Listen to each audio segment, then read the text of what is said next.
49 1 times 49 होता है, तो ये 1 ऊपर वाले से मल्टीप्लाई होगा, यानी 1 इंटू 1।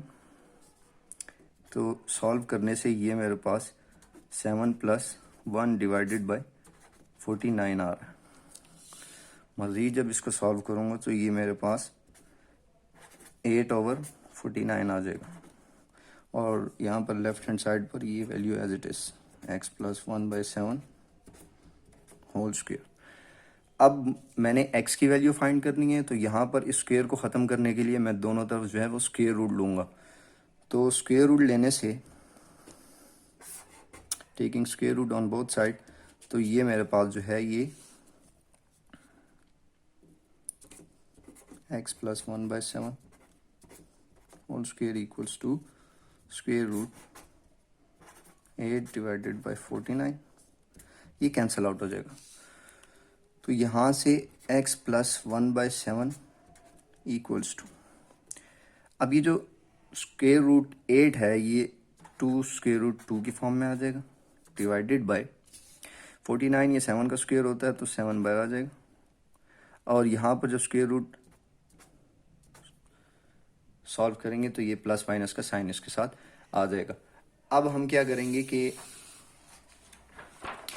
अब मैंने x की वैल्यू फाइंड करनी है, तो ये जो वैल्यू है ये इस तरफ आकर माइनस हो जाएगी, तो ये मेरे पास x equals to -1/7 plus minus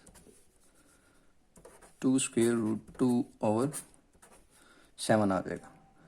अब जो है इन दोनों का जब एलसीएम लेंगे, अब बेसिस में दोनों के 7 है तो 7 ही एलसीएम आएगा, और ऊपर वाली वैल्यू हम एज इट इज़ लिखेंगे।